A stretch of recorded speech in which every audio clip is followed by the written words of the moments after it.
Bento baon ideas for Christmas. So, yung first natin is itong snowman. Gumamit lang ako ng dalawang cheese fish buns, tapos pinagpatong ko sila, ay naglagay ako ng mga carrot sa taas. Carrot na rin pala yung ginamit ko para sa antlers ng reindeer. And cheese slices naman para sa ears. Dumating na nga rin pala tong bago kong puncher. Medyo pricey siya, Chubos yung brand, pero super sulit niya. Malinis yung pagkakakat and meron siyang saluhan sa ilalim. Anyway, reindeer nga pala yung sa number 2 ng listahan natin. Gumamit lang ako ng edible ink marker dito sa circle na cheese slice. Ito na yung mismong nose ni Rudolph the Red-Nosed Reindeer. Abaw! Tapos, lagay na rin pala natin dun sa snowman yung mga pinunch natin na seaweed sheet or nori. Nag-cut lang din pala ako ng circle na carrot para sa nose and nag-add ng mga broccoli para sa garnish. Grinch naman yung pangatlo. Pero base lang naman sa color kasi green siya, diba? Tapos, kunwari, nakasuot siya ng Santa hat. Kompleto na nga rin pala yung Go Grow Glow natin. So, rice para sa go. Cordon blue bites and lumpia para sa grow. By the way, tutorial nga pala soon abangan. And grapes, strawberry, broccoli, and carrot naman para sa glow. And ito na yung kinalabasan. Yung next naman is si Santa. Actually, ito rin yung ginamit natin na molder dun sa reindeer. Binaliktad lang natin. Para pala dun sa Santa hat, ang ginamit natin is crab stick. Binoy lang. Ayun lang, kailangan lang super dahan-dahan kasi parang ang bilis niyang mapunit. Kasama na nga rin pala sa set nung rice molder itong mga cutters. Cheese slices nga pala yung ginagamit natin para sa details ng hat ni Santa Claus tsaka ng mustache niya. Tapos mayonnaise naman para dumikit itong kinot out natin using puncher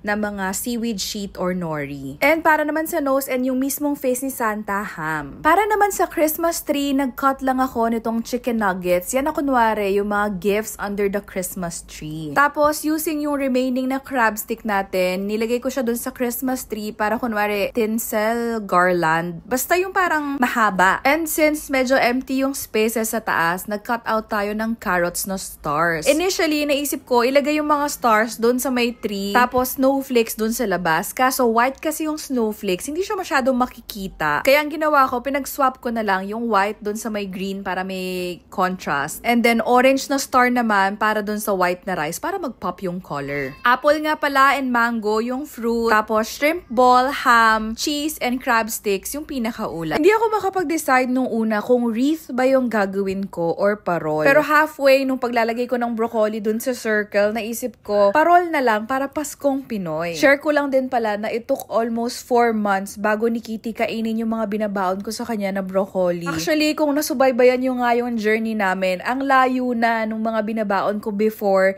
versus sa binabaon ko ngayon. Super picky eater niya kasi. Pero siguro dahil nga kaka-offer natin, eventually, natuto na rin siyang i-take yung mga fruits and veggies. O, diba? Parang Christmas miracle. Uy, struggle talaga kasi pag meron kang picky eater. But anyways, kompleto na yung Go Grow Glow natin. Rice para sa go. Bangus, ham, and cheese para sa grow. Mango and broccoli naman para sa glow. Nag-add lang din pala tayo ng cookies para sa treats. Nag-Christmas party na rin pala sila Kitty sa school. So, ayan yung decors nila. Super cute, diba? Tapos may dance number din pala sila. Nakakatuwa rin talaga na aside sa hindi na siya picky eater, hindi na rin siya super nahihiya pag nasa stage siya. Actually, sinasabi nga rin niya na she wants to perform daw sa stage like mommy and daddy. Oh, so cute! But anyways, ayun lamang for today. Aba!